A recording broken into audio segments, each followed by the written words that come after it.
यदा यदा हि धर्मस्य।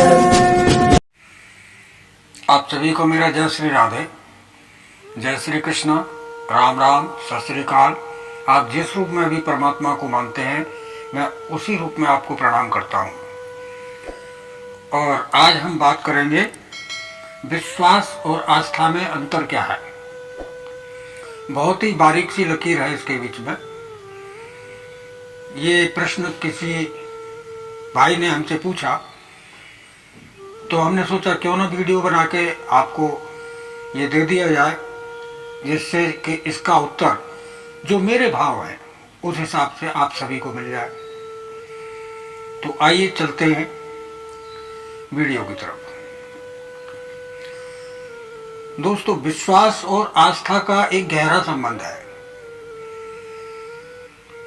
विश्वास ठोस होता है और आस्था अटूट होती है। तो इसका बहुत ही गहरा संबंध है। अब इसका गहरा संबंध क्या है, इस पे हम विचार करने की कोशिश करते हैं। तो मैं सिर्फ इतना ही कहूंगा कि विश्वास प्रभात है तो आस्था भोर है। अब प्रभात और भोर में क्या अंतर है, ये आप लोगों के मन का प्रश्न जरूर होगा, क्योंकि इसमें कोई अंतर है ही नहीं। जो प्रभात है वो भोर है, जो भोर है वो प्रभात है। आस्था और विश्वास दोनों एक दूसरे के पर्यायवाची शब्द हैं। हाँ, यदि इसे दूसरे रूप में देखा जाए तो आस्था एक भावनात्मक झुकाव का नाम है। हम किसी के प्रति जो हमारे अंदर भावनाओं में झुकाव होता है उसको हम आस्था कहते हैं, जो लगाव होता है। और विश्वास एकदम ठोस चीज है। जिस चीज को हमने जान लिया, विश्वास कर लिया, किसी चीज को हमने देख लिया, तो इसकी निश्चितता का बोध भी हमें आस्था से ही शुरू होता है। जब तक हमारा झुकाव नहीं हुआ किसी चीज के प्रति, तब तक हम उसको जान नहीं सकते, कोशिश भी नहीं करेंगे। भाई, जिसके प्रति मन में आकर्षण होता है, धीरे धीरे विश्वास का रूप वही तो लेता है। आकर्षण ही नहीं होता, विश्वास कहां से आएगा फिर। हम दोनों में अंतर देख सकते हैं। जैसे एक व्यक्ति प्यासा है, उसके अंदर ना कोई आस्था है ना कोई विश्वास है उस टाइम पर, केवल उसको प्यास लगी है। अब वहां दूर दूर तक पानी नहीं है। एक व्यक्ति और सामने खड़ा है, उसने उससे कहा भाई मुझे प्यास लगी है। तो दूसरे व्यक्ति ने उससे कहा कि यहां से इतनी इतनी दूर आप जाएंगे तब आपको वहां पानी मिल जाएगा। अब प्यासा है, उसको जाना तो पड़ेगा। तो वहां से एक आस्था जगी कि शायद मुझे वहां पानी मिल जाएगा, और वो चला जा रहा है रास्ते में।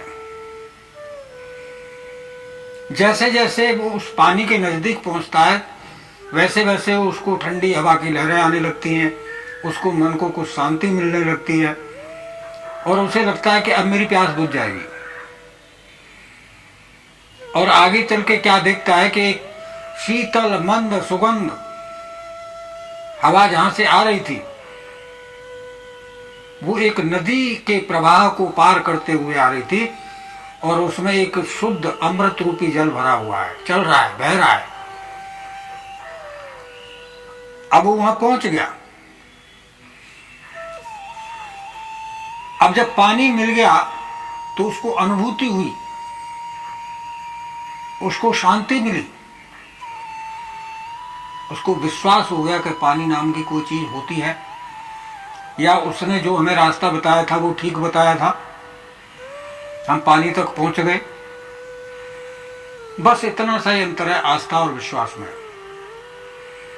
हमारे गुरुजन हमें मार्गदर्शन करते हैं, क्योंकि हमारा झुकाव उनकी तरफ होता है, तो वो हमें मार्गदर्शन करते हैं।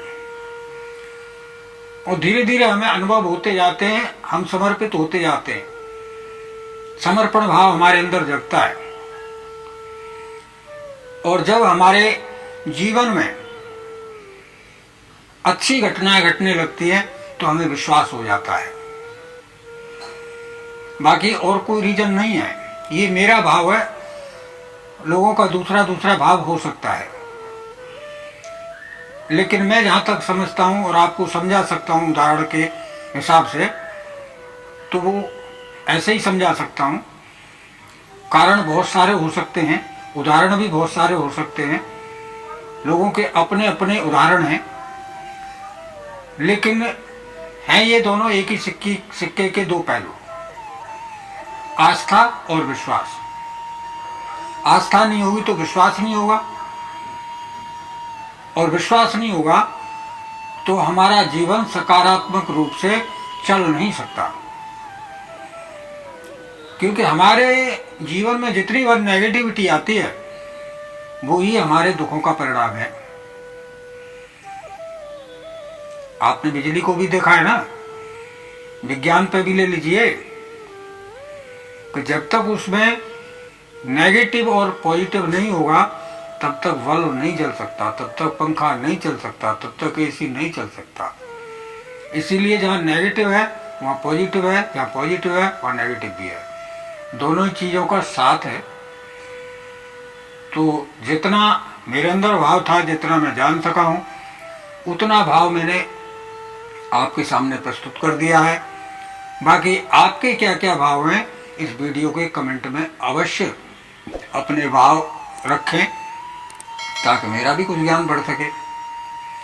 क्योंकि ज्ञान किसी की बपौती नहीं है, ज्ञान छोटे बच्चे में भी हो सकता है, ज्ञान बुजुर्ग में भी हो सकता है, ज्ञान जवान में भी हो सकता है। तो आज के लिए बस इतना ही। आप सभी को मेरा प्यार भरा नमस्कार। जय श्री कृष्णा, सत श्री अकाल, राधे राधे। और फिर मिलते हैं किसी दूसरे मुद्दे पर। अगर आप भी किसी दूसरे मुद्दे पर चर्चा चाहते हैं तो आप कमेंट बॉक्स में अवश्य लिखें, और वीडियो को लाइक कमेंट शेयर अवश्य किया करें, ताकि हमारा मनोबल बढ़े और हमारे सनातन संस्कृति की जो बातें गुप्त रखी गई हैं या हमसे जो छूट गई हैं, हमारे बच्चों से जो छूट गई हैं, वो दोबारा से हमारे बच्चों के सामने आए और बिना जाने उंगली उठाना हमारे बच्चे बंद करें, सोच समझ के उंगली उठाएं। आप सभी को प्रणाम, धन्यवाद।